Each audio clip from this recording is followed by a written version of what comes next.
Baik, terima kasih. Assalamualaikum warahmatullahi wabarakatuh.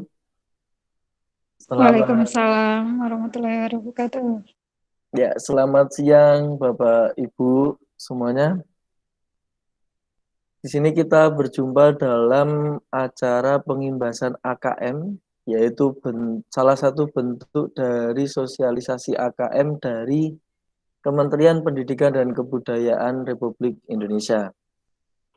Nah, untuk lebih jelasnya tentang AKM itu apa, mari saya akan menayangkan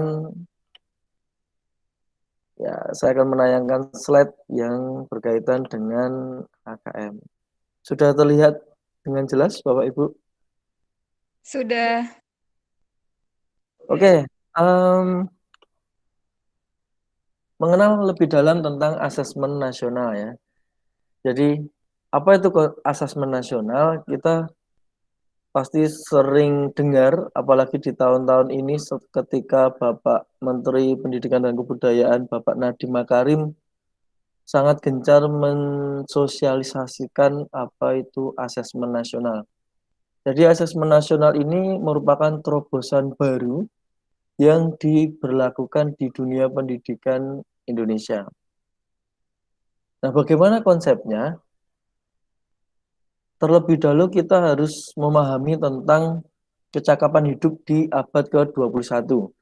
Jadi memang ada beberapa hal yang ternyata ada kultur yang berbeda yang kita hadapi bersama dibanding dengan abad-abad sebelumnya. Mungkin ketika Bapak Ibu guru hidup di tahun ya 1900-an, 1080-an gitu ya. Mungkin dengan apa yang dihadapi oleh putra-putri kita itu berbeda.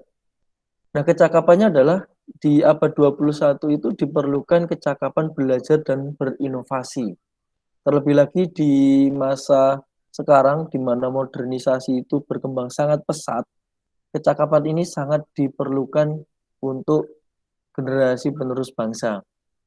Kemudian yang kedua adalah kecakapan menggunakan teknologi informasi. Dan yang ketiga adalah kecakapan hidup untuk bekerja dan berkontribusi pada masyarakat. Jadi harapannya adalah di abad ke-21 ini bukan hanya dituntut untuk sukses secara individu. Jadi harapannya adalah besok generasi penerus kita itu mereka selain sukses dalam dirinya juga mampu berkontribusi banyak dengan masyarakat di lingkungan sekitarnya.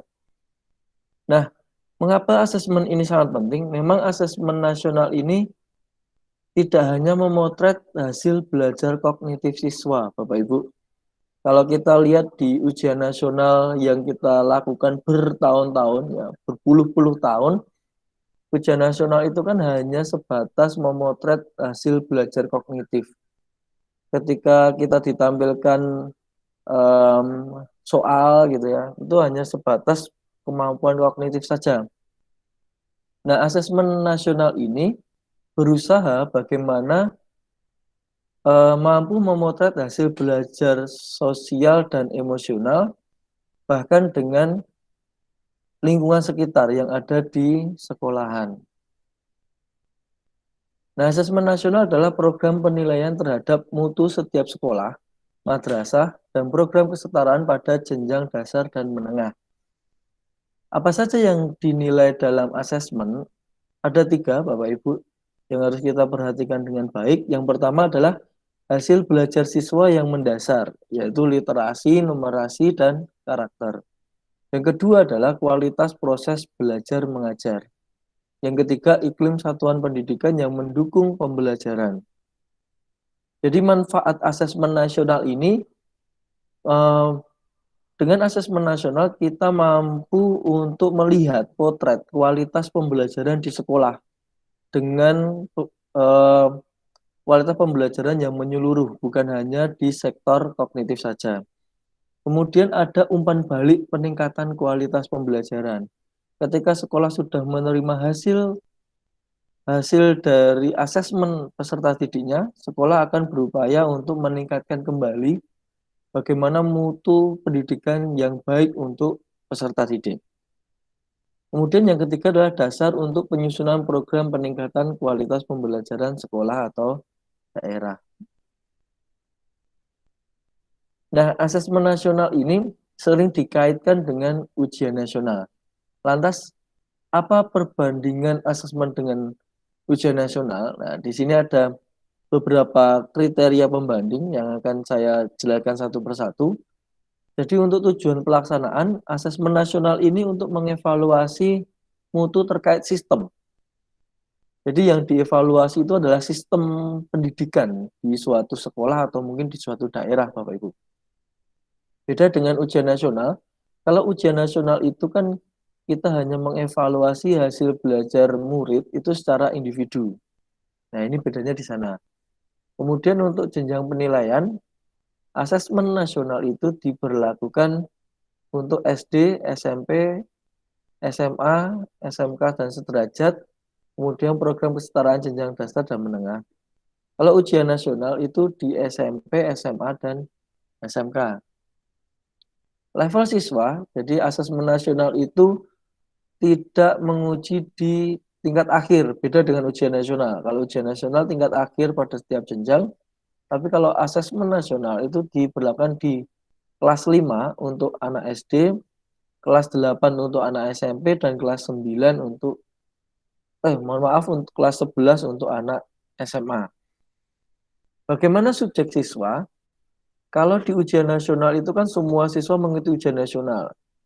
Tak terkecuali ya Bapak Ibu, bahkan ada ujian susulan. Nah, kalau di asesmen nasional ini, yang mengikuti asesmen hanyalah siswa yang dipilih secara acak. Jadi tidak semua dipilih acak dari sistem, kemudian mereka yang akan mengikuti asesmen nasional. Kalau untuk soal, di ujian nasional kita tahu bahwa soal-soal yang terdapat di sana adalah pilihan ganda dan isian singkat. Apalagi untuk matematika SMA dan SMK ya. Tapi kalau di asesmen nasional itu pilihan ganda, pilihan kemudian ada menjodohkan, ada isian singkat, dan ada uraian.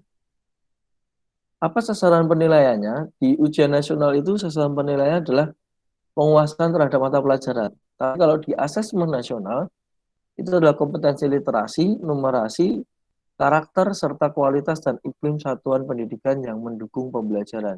Jadi memang sasaran penilaian asesmen nasional ini sangat kompleks. Jadi saya rasa asesmen nasional ini adalah salah satu terobosan yang bagus untuk dunia pendidikan kita ke depannya. Kemudian untuk metode penilaiannya, untuk ujian nasional itu menggunakan CBT atau PBT. Kalau di asesmen nasional menggunakan MSAT, Computerized Multistage Adaptive Testing.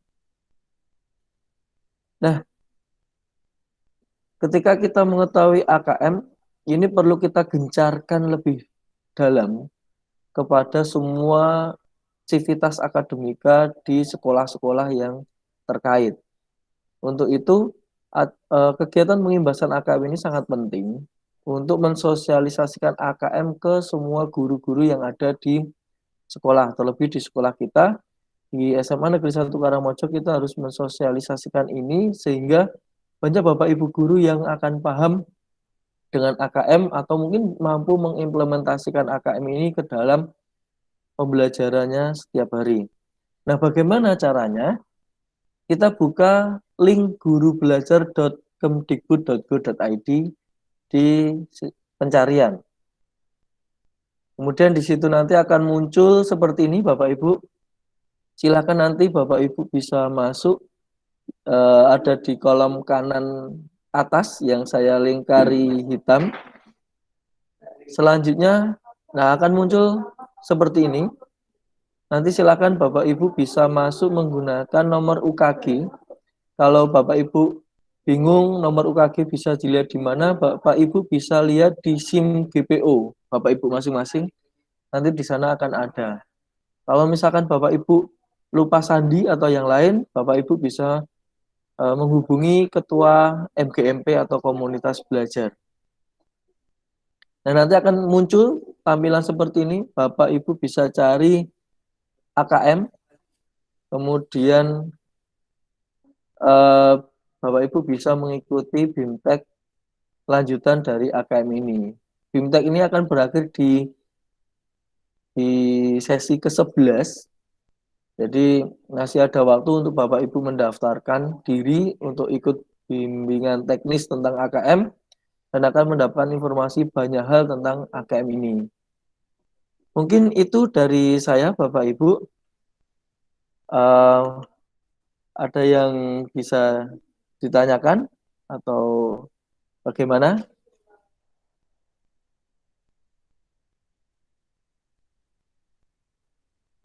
Ada Sudah yang jelas. sudah jelas ya, Bapak Ibu ya? Ya, Baik, sudah jelas. bisa langsung saja kunjungi alamat web yang tadi sudah tertera, atau mungkin karena ini situasinya adalah pandemi, jadi memang kita terpaksa ada yang WFO dan WFH. Mungkin nanti misalkan ada yang perlu dipertanyakan lebih detail di lapangan, saya siap untuk membantu Bapak Ibu untuk mengikuti bimbingan teknis AKM ini. Terima kasih Bapak Ibu yang saya hormati atas waktu dan kesempatan yang telah diberikan. Mohon maaf jika banyak kata dan banyak salah. Assalamualaikum warahmatullahi wabarakatuh. Waalaikumsalam.